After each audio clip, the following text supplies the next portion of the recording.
नमस्कार, आप देख रहे हैं your new direction YouTube channel. आज है 4 जनवरी 2022 और आज के इस वीडियो में बात करने वाले हैं हर एक भर्ती की, हर एक छोटी हर एक बड़ी भर्ती की, जिस पर इस समय प्रक्रिया कहां तक पहुंची है, सभी चीज़ें जानने वाले हैं। सबसे पहले बात करेंगे 97,000 नई प्राथमिक शिक्षक भर्ती की मांग को लेकर प्रशिक्षुओं ने लखनऊ विधानसभा का कल घेराव एक बार फिर से किया। हजारों की संख्या में छात्र कल सुबह से देर शाम तक लखनऊ की सड़कों पर दिखते रहे, जिसकी लगातार अपडेट चैनल के माध्यम से आपको दी जाती रही। 3 जनवरी 2022 का यह समाचार पत्र है प्रिंट मीडिया के माध्यम से, जहां पर बताया गया कि 97,000 प्राथमिक शिक्षक भर्ती की मांग तेज होती जा रही है।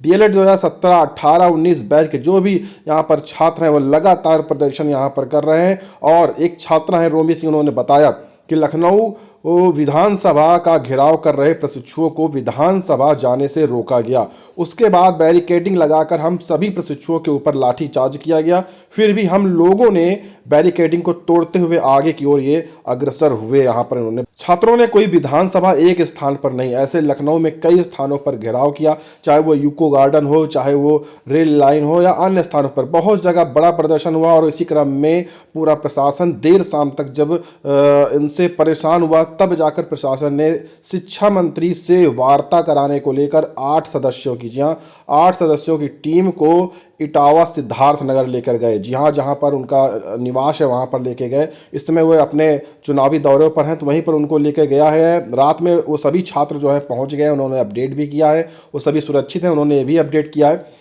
उन्होंने बताया है कि आज यानी कि 4 जनवरी 2022 को आज उनकी वार्ता शिक्षा मंत्री जी से कराई जाएगी और वो 97,000 नई प्राथमिक शिक्षक भर्ती की जो मांग है, जो मुद्दा है, वो उनके सामने रखेंगे। क्योंकि उत्तर प्रदेश में 17,000 नई प्राथमिक शिक्षक पदों को भरने के लिए घोषणा की गई, लेकिन छात्रों की मांग है कि 51,112 जो सुप्रीम कोर्ट में पद खाली हैं उनको जोड़कर कम से कम इतनी बड़ी भर्ती की जाए, यानी लगभग 68,000 पद। अन्यथा की स्थिति में 97,000 तो नई प्राथमिक शिक्षक भर्ती का विज्ञापन उन्हें चाहिए ही चाहिए। तो ये यहाँ पर अब आप देख सकते हैं, यहाँ पर बताया भी गया है कि शिक्षा मंत्री से 8 छात्र मिलने गए हैं जो कि इटावा में है। अभी मीटिंग नहीं हुई है, मीटिंग आज होने वाली है और मीटिंग होने के बाद आपको अपडेट दिया जाएगा, चैनल के माध्यम से भी अपडेट दिया जाएगा। उसके लिए आप अधिक से अधिक चैनल को सब्सक्राइब कर लें। इन तस्वीरों में प्रिंट मीडिया के माध्यम से आप देख सकते हैं कि अभ्यर्थियों ने मंत्री का आवास भी यहाँ पर घेरा था। और यहाँ पर आप देख सकते हैं ये जो मामला है ये 69,000 शिक्षक भर्ती का है। जी हाँ, महात्मा गांधी मार्ग स्थित जो यहाँ पर लोरेटो चौराहा पर वहाँ सोमवार को शिक्षक भर्ती की मांग को लेकर छात्र प्रदर्शन करते दिखे। आरक्षण पीड़ित यानी ओबीसी एससी वर्ग के वो अभ्यर्थी हैं जो बहुत ही कम मेरिट के हैं, यानी कि यहाँ पर शिक्षा विभाग की तरफ से, सरकार की तरफ से 6,000 सीटें आरक्षित वर्ग को देने की घोषणा तो की गई है, लेकिन इसमें बहुत ही कम यानी कि 2 से 3% तक की जो कट ऑफ होगी वही छात्र सेलेक्ट हो गए। लेकिन जो उससे भी कम के छात्र हैं वो लगातार यहाँ पर इको गार्डन पर धरना प्रदर्शन कर रहे हैं और उनकी मांग है, उनका कहना है कि पूरी 19,000 सीटों पर आरक्षित वर्ग को नियुक्ति दी जाए। जी हाँ, पूरी 19,000 की वो मांग कर रहे हैं, यानी कि अभी वो 6,000 में और सीटें जुड़वाने की मांग कर रहे हैं और इसी को लेकर वो लगातार धरना प्रदर्शन दे रहे हैं। और देखिए यहाँ पर बताया भी गया है कि 18,598 सीटें उनको यहाँ पर चाहिए, लेकिन वहाँ पर मांग है कि 19,000 सीटों पर आरक्षित वर्ग की हैं और पूरी 19,000 सीटें उनको दी जाएं। ये लगातार उनकी यहाँ पर मांग है। इसी को चलते वो लगातार यहाँ पर घेराव कर रहे हैं, लगातार आंदोलन प्रदर्शन कर रहे हैं और मांग रख रहे हैं कि उन्हें पूरा कोटे की सीटें चाहिए ही चाहिए। आईटीआई में की जाएगी 2,500 अनुदेशकों की भर्ती। जी हाँ, बड़ी अपडेट यहाँ पर आई है कि प्रदेश के व्यावसायिक शिक्षा एवं कौशल विभाग राज्य मंत्री स्वतंत्र प्रभार कपिल देव अग्रवाल ने बताया कि राजकीय औद्योगिक प्रशिक्षण संस्थानों यानी कि आईटीआई में अनुदेशक के 2,500 पदों पर भर्ती की जाएगी। यह भर्ती नई नियमावली से होगी। उत्तर प्रदेश अधीनस्थ सेवा चयन आयोग के माध्यम से इस भर्ती को कराया जाएगा और बताया गया है कि नियमावली 2021 की अधिसूचना जारी कर दी गई है। वर्तमान में प्रचलित 2 अलग अलग नियमावली को एकीकृत करते हुए यह नई नियमावली बनाई गई है और इस नई नियमावली के अनुसार लिखित परीक्षा से इस भर्ती को कराया जाएगा। जी हाँ, यहाँ पर आपको लिखित परीक्षा भी देनी होगी और अनुदेशकों व फोरमैन यहाँ पर की कुछ यहाँ पर भर्तियां होनी है। फिलहाल यूपी SSSC से संबंधित जो जल्द ही जो आपका विज्ञापन है वहाँ पर जारी करेगा, क्योंकि भर्ती के लिए जो अध्याचन है वो भेज दिया गया है। मंजूरी का इंतजार है, मंजूरी मिलते ही यहाँ पर विज्ञापन देखने को मिलेगा और विज्ञापन जारी होते ही आपको अगले वीडियो के माध्यम से तुरंत सूचना भी दे दी जाएगी। उसके लिए आपको चैनल को अधिक से अधिक सब्सक्राइब भी यहाँ पर करना होगा। अब यहाँ पर देखिए, अनुदेशक के पद पर भर्ती के लिए इंटरव्यू को खत्म कर दिया गया। अब केवल लिखित परीक्षा के आधार पर आपकी भर्ती होगी। अनुदेशक पद पर भर्ती के लिए 80% अंक लिखित परीक्षा के होंगे और 20% जो अंक होंगे वो आपके CITS से यहाँ पर होंगे, यानी कि 100 अंकों में आपको मेरिट बनाई जाएगी और उसी के आधार पर सिलेक्शन लिया जाएगा। जैसा कि 23 जनवरी 2022 को UPTT एक बार पुनः यहां पर प्रस्तावित है और प्रवेश पत्र के साथ फाइनल हो जाएंगे UPTT के सभी परीक्षा केंद्र, क्योंकि प्रत्येक जिले के जो परीक्षा केंद्र हैं उसमें कुछ ना कुछ बदलाव किए गए हैं और इसी के चलते 12 जनवरी से 14 जनवरी 2022, जी हां 12 जनवरी से 14 जनवरी 2022 के बीच में नए प्रवेश पत्र आधिकारिक वेबसाइट पर अपलोड कर दिए जाएंगे। समस्त छात्रों को दोबारा से इस प्रवेश पत्र को प्रिंट करना होगा और अपने निर्धारित जो आपका परीक्षा केंद्र नया आपको दिया जाएगा वहां पर आपको पहुंचना होगा। जो इसकी तैयारी है वो अंतिम दौर पर एकदम चल रही है, सभी चीजें जांचें चल रही हैं। परीक्षा केंद्रों का अंतिम निर्धारण होते ही प्रवेश पत्र जारी कर दिए जाएंगे। उम्मीद यही है कि 12 से 14 जनवरी 2022 के बीच में जो प्रवेश पत्र है वो NIC की आधिकारिक वेबसाइट से आप डाउनलोड कर पाएंगे। उसके लिए आपको अलग से जानकारी दी जाएगी। चैनल के साथ आपको उसके लिए जुड़े रहें। वहीं पर जो 28 नवंबर 2021 को TT या मामला लीक हुआ था, उसमें जो TT पेपर लीक मामला था, सॉल्वर गैंग के जो सदस्य थे उनकी जमानत को फिलहाल कोर्ट ने खारिज कर दिया है। बरवारी स्थित परीक्षा केंद्र में पकड़ा गया था गैंग का सदस्य पंडित, जिसके यहाँ पर जमानत जो याचिका थी उसे यहाँ पर फिलहाल खारिज किया गया है और लगातार यहाँ पर इनको रखा जाएगा और सुनवाई। फिलहाल जो मेन सदस्य हैं इसके वो अभी तक यहाँ पर नहीं पकड़े गए हैं। अभी कल के ही समाचार पत्रों में समाचार न्यूज आई हुई थी, लेकिन कुछ यहाँ पर जो सदस्य हैं वो पकड़े गए हैं जिनको हिरासत में रखा गया है। जूनियर एडेड शिक्षक भर्ती में अपनी नियुक्ति का इंतजार कर रहे छात्रों के लिए भी अच्छी अपडेट है। जी हां, अर्हता मामले में सहायक शिक्षक भर्ती में दूर हो चुकी हैं अड़चनें और बताया गया है कि शिक्षक भर्ती का जो मामला है वो 6 से 8 तक के स्नातक में विषय की वाध्यता को कोर्ट ने रद्द किया और यहाँ पर कस्तूरबा गांधी विद्यालय के शिक्षकों के आदेश यहाँ पर राहत हुई है। देखिए क्या बताया गया कि सहायता प्राप्त जूनियर हाई स्कूलों में सहायक अध्यापकों के 1504 और प्रधान अध्यापकों के 390 पदों पर यह जो भर्ती प्रक्रिया है उसकी शैक्षिक अर्हता की जो अड़चनें हैं फिलहाल दूर कर ली गई हैं। बताया गया है कि स्नातक स्तर पर विषय की जो बाध्यता को हाई कोर्ट ने 21 दिसंबर के आदेश में रद्द किया है। इसका फायदा सहायता प्राप्त जूनियर हाई स्कूल की भर्ती में भी होगा। जी हाँ, यह कस्तूरबा विद्यालय में आदेश हुआ है, लेकिन इसे जूनियर में लागू करने पर विचार किया जा रहा है। राज्य सरकार ने कक्षा 6 से 8 तक के एडेड जूनियर हाई स्कूलों में भर्ती के लिए विज्ञान, गणित, सामाजिक विज्ञान और भाषा, हिंदी, अंग्रेजी, संस्कृत की लिखित परीक्षा अलग अलग कराई थी।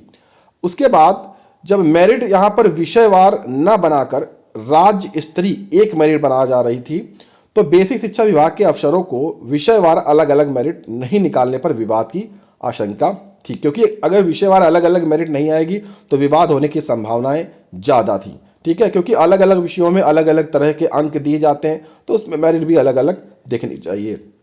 और इसी क्रम में कस्तूरबा विद्यालय के जो मामले में हाईकोर्ट ने जो आदेश दिया वो यहाँ पर ऐतिहासिक हुआ, क्योंकि 29 जुलाई 2011 को कक्षा 6 से 8 तक के जो भी शिक्षकों की नियुक्ति के लिए एक तय की गई थी राष्ट्रीय अध्यापक शिक्षा परिषद की सूचना राज्य सरकार पर बाध्यकारी है और उसी के चलते यहाँ पर अंतिम निर्णय ले लिया गया है। जल्द ही इससे संबंधित जो लिस्ट है वो आपको देखने को मिल जाएगी और जो नियुक्ति प्रक्रिया है वो जल्द से जल्द शुरू की जा सकती है। इसकी शैक्षिक जो अर्हता की अड़चनें तो भले ही यहाँ पर दूर हो चुकी हैं, लेकिन आप देख सकते हैं कि बताया गया है चुनाव आयोग से लेनी पड़ सकती है अनुमति इस भर्ती के लिए। जी हाँ, क्योंकि ये जो प्रक्रिया है अब लगभग चुनाव के आसपास हो चुकी है। अब ऐसे में देखिए बताया गया है कि लेकिन यहाँ बताया गया है कि 1.5 महीने से अधिक बीतने के बावजूद नियुक्ति के लिए ऑनलाइन प्रक्रिया भी शुरू नहीं हुई है। अब ऐसे में बेसिक शिक्षा विभाग ने शासन को प्रस्ताव भेजते हुए NIC से बात करते हुए अपनी तैयारी पूरी कर ली है, लेकिन आवेदन लेने के लिए शासनादेश का इंतजार है।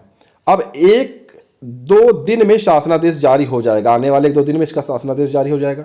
नियुक्ति पत्र वितरण से पहले विधानसभा चुनाव की अधिसूचना जारी होने की पूरी संभावना है। ऐसा होता है तो सरकार को नियुक्ति पत्र देने के लिए चुनाव आयोग से अनुमति लेनी होगी। ठीक है, तो इसको मैं आपको लगता है कि जनवरी में ही नियुक्ति पत्र मिल सकते हैं। फिलहाल ऑनलाइन जो प्रक्रिया है वो जारी होने जा रही, जल्दी अधिसूचना आ जाएगी, हम उसकी अपडेट आपको दे देंगे। उसके लिए आप चैनल को सब्सक्राइब कर लीजिएगा। यहाँ पर देखिए जूनियर हाई स्कूल की शिक्षक भर्ती को पूरी करने के लिए छात्रों ने घेराव भी किया और यहाँ पर घेराव कहा, विधानसभा चुनाव की अधिसूचना जारी होने के बाद भर्ती में देरी हो जाएगी, जिस कारण से इसको जल्द से जल्द पूरा किया जाए। और इसी क्रम में यहाँ पर बड़ा कदम उठाया गया है और इस प्रक्रिया को आगे बढ़ाया गया है। वहीं पर डीएलएड तृतीय सेमेस्टर में जो प्रमोट करने को प्रदर्शन को लेकर भी अच्छी अपडेट है। 2019 के प्रथम और तृतीय सेमेस्टर के जो छात्र हैं उनका जो प्रमोट का रिजल्ट है वो आने वाले 1-2 दिन में जारी कर दिया जाएगा। वहीं पर तृतीय की जो परीक्षा है उसकी भी तारीखें बताई गई है कि यहाँ पर फरवरी में परीक्षाएं कराई जा सकती है। वह यहाँ पर जो अनिल भूषण चतुर्वेदी जी का कहना है कि तृतीय सेमेस्टर की जो परीक्षाएं वो भी जल्द जल्द कराई जाएंगी। यहाँ पर सभी चीज़ें जो छात्र लगातार आंदोलनरत थे उनकी बातों को माना गया है और इसकी अपडेट मैंने अलग वीडियो के माध्यम से चैनल पर अपलोड कर दिया है, आप वहां पर जाकर देख सकते हैं। असिस्टेंट प्रोफेसर भर्ती की जो अंतिम कुंजी है वो साथियों इसी महीने आ जाएगी। जहां प्रदेश के शासकीय सहायता प्राप्त महाविद्यालयों में जो असिस्टेंट प्रोफेसर के 2003 पदों पर भर्ती आयोजित लिखित परीक्षा थी उसकी अंतिम जो उत्तर कुंजी है इसी महीने आपको देखने को मिल जाएगी। और बताया गया है कि सोमवार की बैठक में डॉक्टर ईश्वर शरण विश्वकर्मा ने आपत्तियों को जल्द से जल्द निस्तारण करने के यहाँ पर निर्देश दे दिए हैं। यूपी बोर्ड परीक्षा केंद्रों की जो सूची है 24 जनवरी 2022 तक जारी कर दी जाएगी। एसएससी सीएचएसएल 2020 का जो संशोधित परिणाम है वो जारी कर दिया गया है और बताया गया है कि यहाँ पर टियर 1 का जो संशोधित परिणाम है सोमवार को जारी किया गया। हमने आपको अपडेट भी दी है। 27 अक्टूबर 2021 को घोषित किया गया था टियर 1 का परिणाम, जहां पर 45,429 अभ्यर्थी सफल हुए थे। अब संशोधन के बाद 51 अभ्यर्थी और यहां पर सफल किए गए हैं। एमएड की जो काउंसलिंग है वो आज से शुरू होने जा रही है। जी हाँ, दाखिले की दौड़ है, कट ऑफ आप देख सकते हैं। इलाहाबाद विश्वविद्यालय की अपडेट है। तो जो भी छात्र यहाँ पर काउंसलिंग में सम्मिलित होना चाहते हैं वो इस कट ऑफ के साथ इस चीज़ों को देखते हुए सम्मिलित हो सकते हैं। पीसीएस 2021 मेंस में जो आवेदन की तिथियां हैं वो फिलहाल यहां पर बढ़ा दी गई हैं। जी हाँ, 28 से 31 जनवरी तक 3 जिलों में 7,688 अभ्यर्थी यहां पर परीक्षा देने वाले हैं।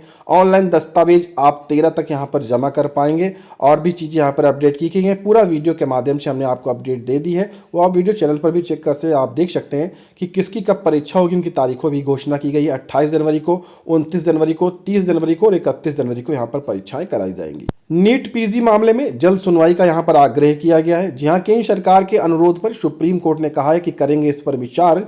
आरक्षण के पेच में अटकी है निजी जो नीट पीजी की काउंसलिंग और इसी कारण से सुप्रीम कोर्ट से आग्रह किया गया है। सुप्रीम कोर्ट ने जल्द ही इस पर निर्णय लेने के लिए कहा है और तत्काल यहां पर जरूरत बताते हुए इस पर सुनवाई का निर्णय किया है। जल्द ही इस पर सुनवाई हो सकती है। सोमवार को यहाँ पर जो सॉलिसिटर जनरल है तुषार मेहता जी, उन्होंने न्यायमूर्ति डीवाई चंद्रचूड़ और एएस बोपन्ना की पीठ के समक्ष अर्जेंसी का हवाला देकर मामले पर मंगलवार को सुनवाई करवाने का अनुरोध किया है। इस पर पीठ की अध्यक्षता कर रहे जस्टिस चंद्रचूड़ ने कहा है कि नीट पीजी मामले की सुनवाई 3 जजों की पीठ कर रही है। जैसे ही आज का काम खत्म होगा वह प्रधान न्यायाधीश एनवी रमना से मामले को सूचीबद्ध करने का अनुरोध करेंगे। अगर बताया है उन्होंने कि मंगलवार को सुनवाई नहीं हो पाती है तो बुधवार को हर हाल में इसकी सुनवाई करवा ली जाएगी। वहीं पर तदस्थ शिक्षकों को नियमित करने के लिए रास्ता निकालने में जुटी है सरकार। जी हां, सरकार चाहती है कि समायोजित करने का जो चयन बोर्ड के जारी करे आदेश माध्यमिक शिक्षा सेवा चयन बोर्ड नियमों के तहत असमंजस में है। मैंने पहले भी आपको बताया था कि जो तदस्थ शिक्षक है एडेट के, उनको समायोजित किया जाएगा।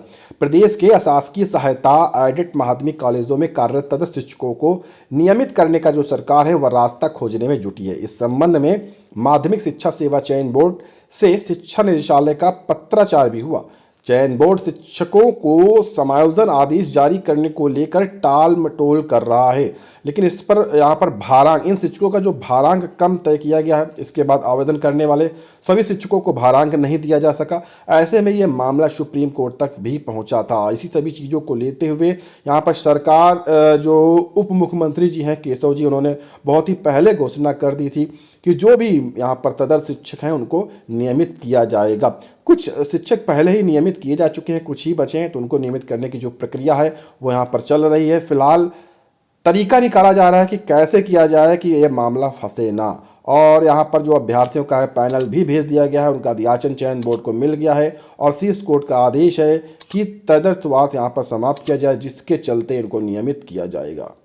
1237 डॉक्टरों की नियुक्ति की जो संस्तुति है वो फिलहाल भेज दी गई है। यूपीपीएससी असिस्टेंट प्रोफेसर और अन्य चीज़ों के जो परिणाम हैं उन्होंने यहाँ पर घोषित कर दिए हैं। 12,460 शिक्षक भर्ती में 1 जनवरी 2022 से लगातार छात्र आंदोलनरत हैं और ये भर्ती 2016 यानी 5 साल पुरानी है, जिसमें आधे छात्र अपनी नियुक्ति पाकर नौकरी कर रहे हैं और आधे छात्र अपनी नियुक्ति से आज तक वंचित हैं और इस मामले में लगातार प्रदर्शन कर रहे हैं। और इसी क्रम में 1 जनवरी 2022 से लगातार लखनऊ इको गार्डन में, बीजेपी कार्यालय में, विधान भवन में सड़कों पर प्रदर्शन कर रहे हैं। अभ्यर्थियों ने घेरा भाजपा कार्यालय।